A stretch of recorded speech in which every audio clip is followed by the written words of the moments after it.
Hello, everyone. Welcome back to the PT on Ice Daily Show. My name is Alan. Before we get started with today's episode, I just want to chat a minute about Jane. Jane is our show sponsor. If you haven't heard of Jane, you are in for a treat. Jane is a complete practice management software.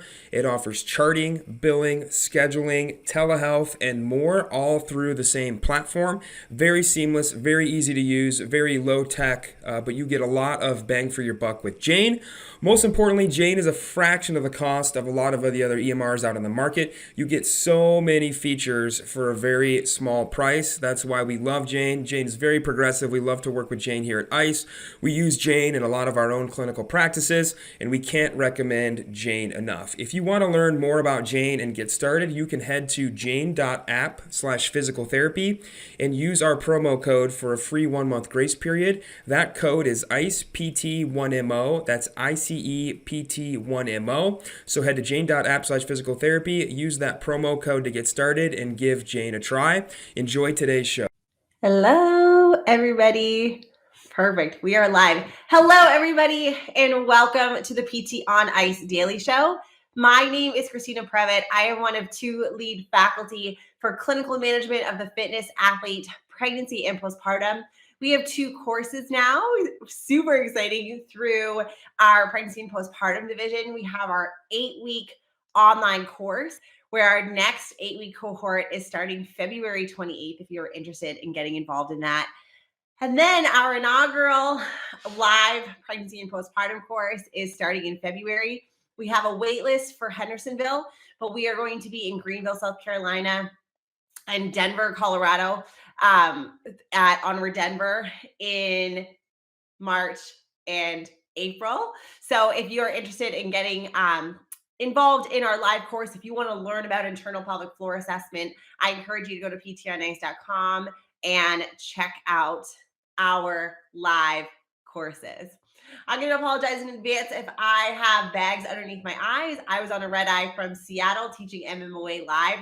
Such a fun group in Washington, but I'm on very little sleep and a time zone change. So I'm going to apologize for the bags underneath my eyes and hope that I make sense today on this podcast. Okay.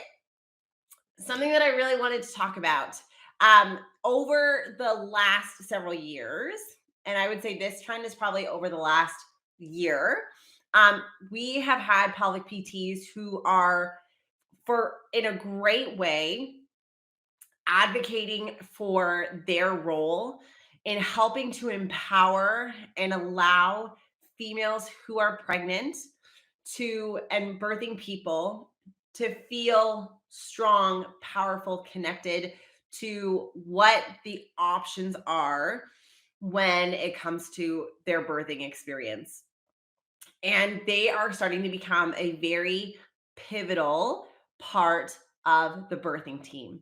And the birthing team can have a whole variety of different individuals. You have the support person, which can be a spouse, a partner, a family member, a friend. You can have a doula, which is a person who is there with you, again, as a support, to be your advocate during birth. You can have your midwife or OB provider, and you can have your pelvic PT. And so one of the great ways for us to start advocating for pelvic health is to get individuals who are pregnant to come in so we can educate around a lot of things related to the pelvic floor, set up expectations for what's going to happen during labor and delivery, what's going to happen during birth, what to expect in that early time postpartum, because there are so many females and pregnant people who, when they get to the other side and they're postpartum, they say, I wish somebody would have told me about all of these other things, right? Like, we focus so much on the baby registry, but nobody tells me that I'm going to feel foreign in my own body, that I'm going to feel extremely weak going from a reclined position to sitting up because of the way that my abs are healing postpartum, all of these things. So for that reason, I think it's been really wonderful to see how we have advocated as pelvic health providers to come into that pregnant space from a prevention perspective. And we're actually going to be doing a whole session on how we can set up mamas during their pregnancy from a prevention perspective to help advocate for them postpartum. However, here is where I feel like we may have swung too far. And there are two examples that I'm going to go through today.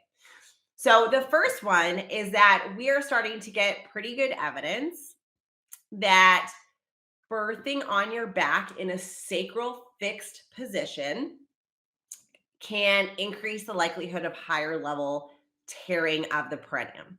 So almost every woman is going to experience some amount of tearing, but the amount of tearing, the depth of tearing, and the position of tearing can be ranging from a very superficial tear that most people would compare to like a paper cut, which is a grade 1, to an oasis level injury, which is a grade 4, which is where you have a tear from the perineum at the all the way down to the anal sphincter. And that is a pretty significant injury to be coming back from. So there is some evidence that individuals who don't labor on their back, who labor on their side, or in 4-point, for example, may have more freedom of that sacrum to move, which can maybe potentially lead to less perineal tearing. Now, the magnitude of these changes is not super big. This is the first thing. And however, but it's there, right? So we're going to acknowledge that it's there, which is great. So what has happened is that there's a lot of people on social media who are coming from a very good place and are saying, do not birth on your back, birth on your side. You can birth in a squat position. You can birth in quadruped, and will relay that messaging to their client. However, the way that it comes across isn't that you have all of these options for birth. You can choose what position feels good for you, the birthing person. It can sometimes come across as do not birth on your back. No, no, no, no, no. Never, never, never, never, never. And that can be kind of problematic for a couple of different reasons.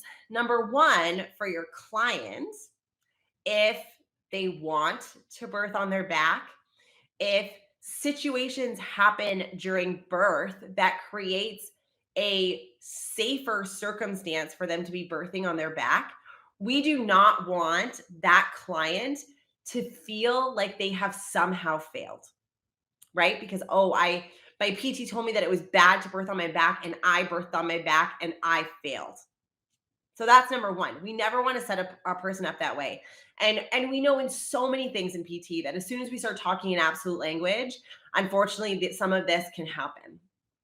So first off, we want to make sure that we're checking our messaging to our client and the passive social media consumption that they're having. We want to make sure that we are talking in nuance, which of course can be hard when people have 5-second attention spans on TikTok and Instagram, but something important to be considering. The second thing, and the reason why this podcast is talked about empowering but not incriminating, is that sometimes the way that the messaging of do not birth on your back can come across is do not let your birthing provider force you to be on your back, right? Oh, well, OBs just want you to be on your back because it's easier for them. It's all about you and advocate for you, right? And the advocacy piece, especially in birth, can be very, very powerful because oftentimes, especially when you're really in the thick of labor, it can feel like you are having a hard time advocating for yourself, or you feel like you are out of control, or that there are things that are happening in your circumstance around birth that are not what you want, but you're having a hard time having that voice, right? So it's important when we're talking about birth positions, as I'm kind of going through this example, that we are advocating for individuals to have a conversation. And so I posted about this online saying that we have options for birth. You do not have to be on your back, but you can if you want to. And I had a lot of midwives and other providers message me and say thank you, because I have had to have really I'm having really awkward and tough conversations with my clients who need to birth on their back, or there's something that's happening and they feel like I am not empowering them in their birth situation, or I am somehow going against what the PT said. And that should not be how we are helping. That's not how we're going to help our birthing people, right? We're going to help our birthing people by empowering and coming alongside them with their midwife, with their doula, with their OB, not against them. And so the goal of this messaging isn't to incriminate another provider and say they're doing something wrong, don't let them do this bad thing to you. It is to allow everybody to have a conversation around what that birthing person thinks is best. And this really got hit home for me when I was talking with my OB about my birth preferences with my son. And I said, I was birthed on my back. I kind of want to try birthing on my side or other positions. It always felt better for me when I was active during my labor. What do you think about that? Which is what I said to my OB. And she said, and this is so important too, I am totally fine with that. If you were still progressing and you were on your side and baby is doing well, or you were in a different position, I'm okay with that. The only time I might want to flip you is once the baby is starting to crown, because I feel more comfortable being in that position. And I want to make sure that I feel safe enough to keep you safe. And that was a really powerful conversation, because the comfort level of the provider matters too, right? I wouldn't want to be put into a clinical situation that I did not feel comfortable with, right? That does not create a easy, stress-free experience for mom if the provider is worried about what's going to happen because they feel like their hand is being pushed somewhere that they're uncomfortable. We can do like education around, talking about how our providers are trained and having love that flexibility to be able to birth in different positions. However, right now, the important thing is that your provider also needs to be comfortable in this scenario. Super, super important. Sorry, my dog's going to start barking. The second thing where this is starting to come up a lot is around induction, right? A lot of the messaging that's coming up online and really important is that, cervical sweeps and cervical checks and inductions are not necessary.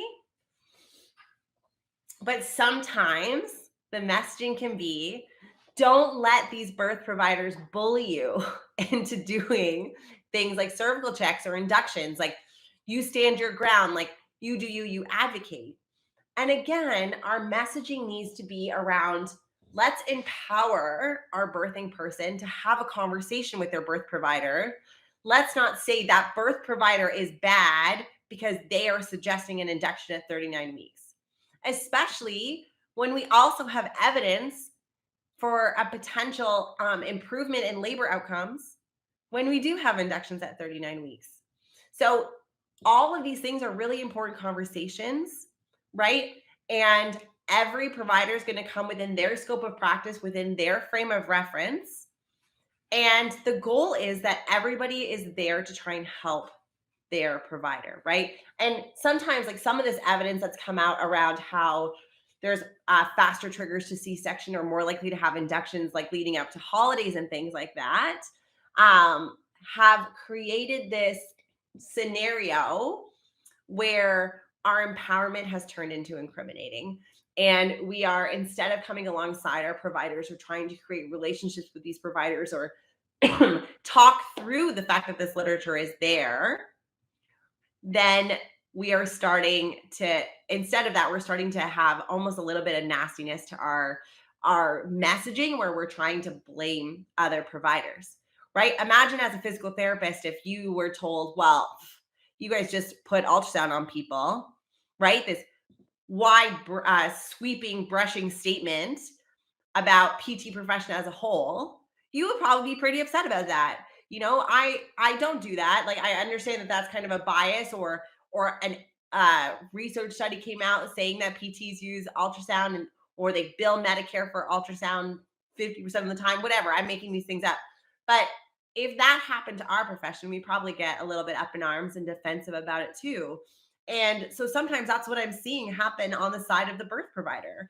They're getting, a little bit upset. They're getting defensive. They're starting to come back at pelvic PT and say, like, you're not helping me here. The goal is to be helping, like to be on a team together. And instead, it's kind of like your word versus my word. And that is not what's going to help our provider or our patient. Because if we're fighting about what the best way is, then your client also feels like they have to be choosing between your recommendations and their doctors or their midwives.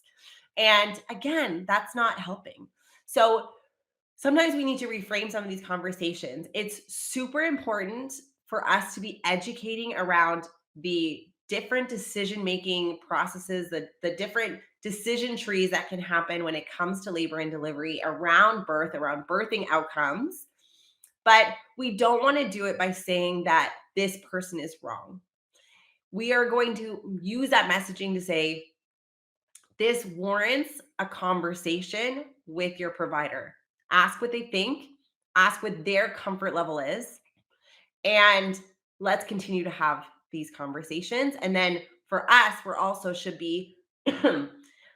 we should also be looking at making those connections with providers in our area so that we can work together as a team and we can do what's best for the birthing people that are in our care.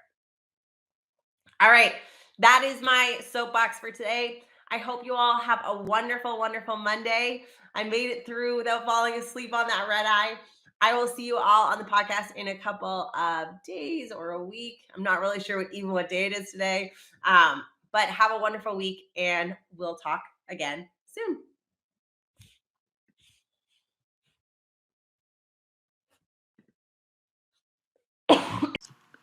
Hey, thanks for tuning in to the PT on Ice Daily Show. If you enjoyed this content, head on over to iTunes and leave us a review. And be sure to check us out on Facebook and Instagram at the Institute of Clinical Excellence. If you're interested in getting plugged into more ICE content on a weekly basis while earning CEUs from home, check out our virtual ICE online mentorship program at ptonice.com. While you're there, sign up for our Hump Day Hustling newsletter for a free email every Wednesday morning with our top 5 research articles and social media posts that we think are worth reading. Head over to ptonice.com and scroll to the bottom of the page to sign up.